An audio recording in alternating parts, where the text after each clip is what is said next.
nosaukumu nomaina plūšu nosaukums. Tie ir plūšu priekšteči, tā varētu teikt.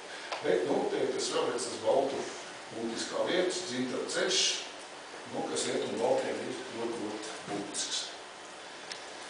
Te vēl viena karta.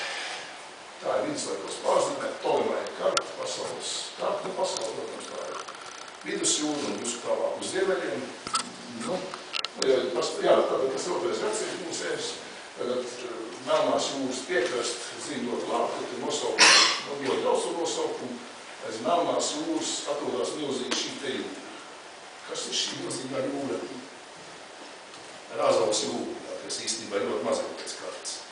Nu, tas ir tā, ja mēs kaut ko zinām, tad mēs viņu taisam lielu. Ja mēs to nezinām, tad tas paliekās arī maziņāks. Un tad šeit uz ziemeļiem, kur jau te kaut kas ir, te jau viss paliekās. Nu, tā ir Skandināvija, teiksim. Pēc Ptolemēja uzskata. Bet, nu, te atkal pāris apmātī milzīgā, te atkal tie Vipēji kalni mītiski, aiz kuriem kaut kas mīt. Un te viņš novietojas ciltis, kurām viņš dot vārdus, jā. Ptolemējs atšķirībā no Herodota, viņš bija tāds kabinets zinātnieks, viņš sēdēja sev Aleksandrijā un rakstīja, nekur tur tālāk, ne. Ir divi, cik tev izlasīt, ir divi, jā, šī ir viduslaika pārzīmējums, bet, nu, atzīmē to pašu. Ir divi vārdi, kas saglabājās ar 2. gadsimta pulkstērā līdz pat viduslaikiem, tad varētu uztikt tie paši, tad tie ir galinde un sudāli. Divi vārdi. Tad tie, kas parādās vēlākos laikos viduslaika apsīkos avotos un kurus, nu, pilnīgi pamatot identificēs vienā no plūšu ciltīm. Un tātad tas 2. gadsimts. Tātad, nu, šeit jau parādās jau tas tāds, kas ir. Nu, tie agrākie rakstīti avoti, nu, jā, tad vēl viens varbūt. Šī karta, protams, kā jūs redzēt, tā ir skaista Eiropas karta, kur viss vairāk un mazāk izskaitā, tā ir daļa no viss tikai, jā.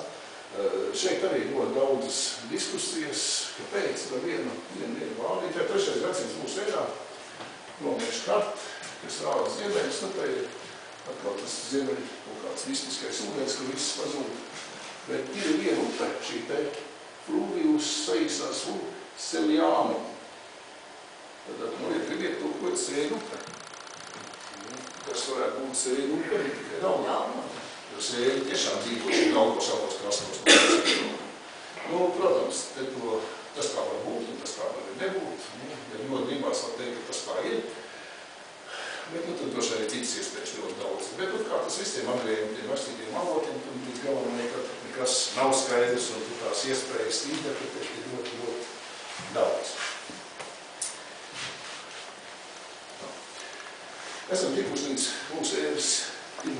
gadsimtam, gadsimta vidus, tātad aiz rakstītiem avotiem, nu, tad rakstītu avotu paliekas arī vairāk. Bet, nu, protams, ir vēl visi neatspoguļo, bet kas notiekās no arheoloģiskā nozīmē, ko mēs varam mēģināt saprast. Tā ir tā Eiropas, Austrum Eiropas centrālā daļa. Te nu būt līdz Paula teritorijas, un tad ir tās milzīgās teritorijas, kur iepriekš pirmais gadsimts uz mūsu ēras ir noteikts Baltas teritorijas cilts. 1. gadsimta sākums vidus tur atkal notiek šo dažādo kultūru, arheoloģisko kultūru nomaiņu, bet viņas viss, kas te ir, tiek atributēts kā baltiskās.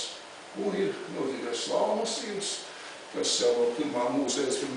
gadsimta vidus uzsāk savu izplatību dažādos virzienos, ekspansiju uz dienvidu rietumiem, uz ziemeļrietumiem, uz ziemeļiem, nu, dažādos virzienos.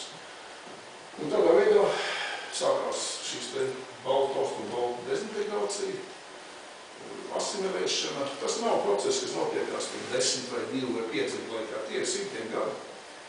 Bet gribiet, tā ir mūsdienu Latgales teritorijas situācija. Nekas jau nenotiekās vienā dienā, notiekās 10, 20, 50, 100 gados. Iet uz priekšu tas viss. Šeit šīs baltu ciltis, nu, dezintegrējās pamazām. Ieiet slāvos vai, protams, arī slāva viņam pārņem, nav tāda tikai tāda, bet šīs te arheoloģiskās kultūras, viņas ir, te viena no tām, tā savukārt Tušiem ir Bancerovas kultūra, Tušiem ir Smoļenskas, Krievijas teritorijā, Bancerova ir Baltkrievijā, tāpēc viņiem 2 nosaukumi.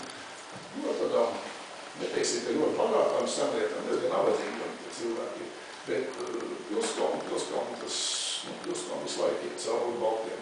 Arī slāvieši, protams. Ja.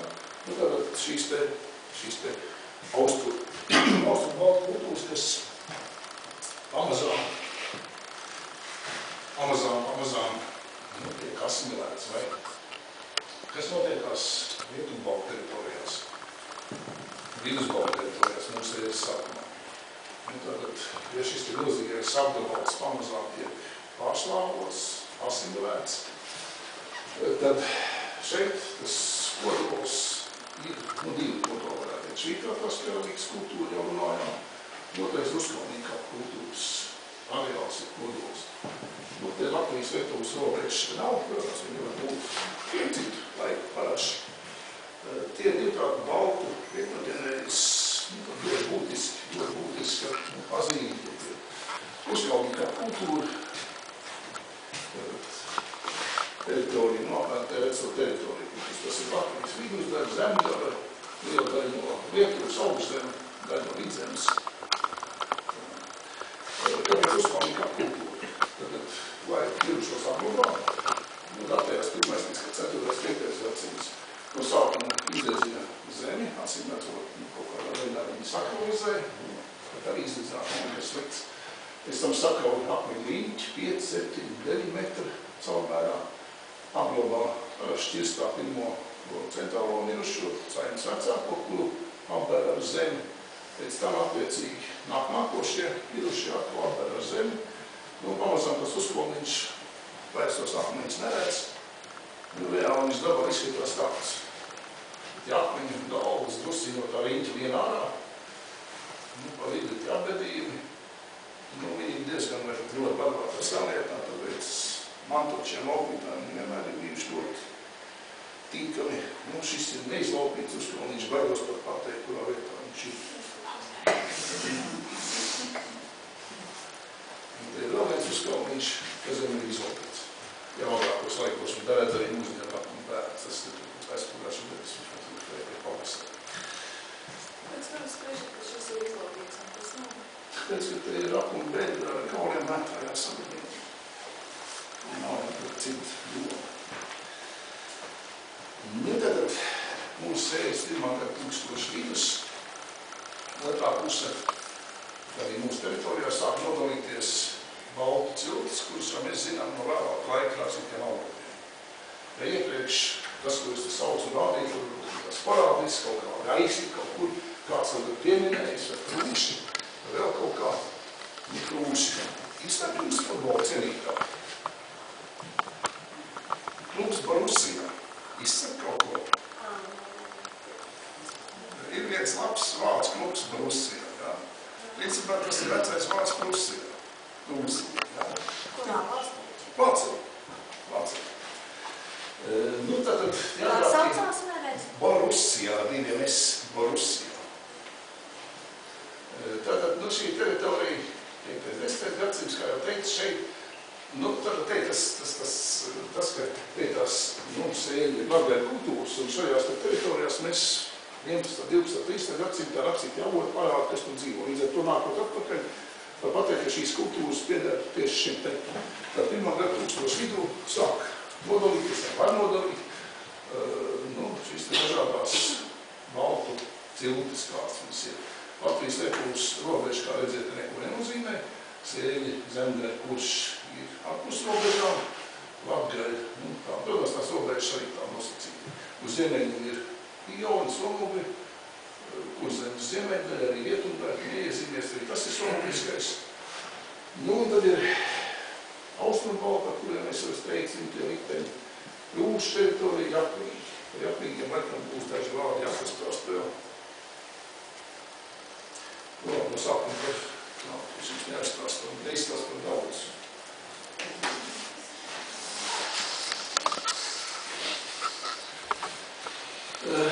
Tagad vēlāk laika Prūsijas karte, Prūsijas teritorija, kur tiek uzdāvīts tās Prūšu zemes, dažādās Prūšiem, cik jau mēs zinām arī no tām leģendām, kas ir fiksēts vēlākos laikos, tā ir sakralizēta sabiedrība. Sabiedrība, kur ļoti daudz, kur nozīmē ticīgi dieviem, un kur priesteru, teiksim, klans ir ielūkšana ir izmantošana ļoti augstā mērogā, tagad prūšiem pienāk tas izšķiršanās brīdis, ko darīt, tad šie priesteri nespēja to tautu organizēt, viņi vienkārši nespēja.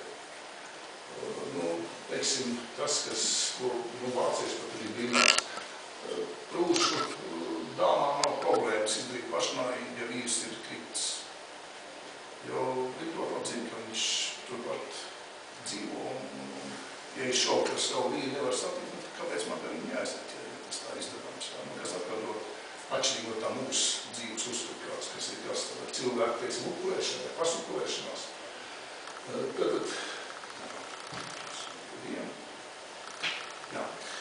Prūšu teritorijas, kas 23. gadsimtā, kad sākās Vācu agresija no rietumiem un slāvu agresija no dienvidu rietumiem un austrumiem, jaki, poļi tātad.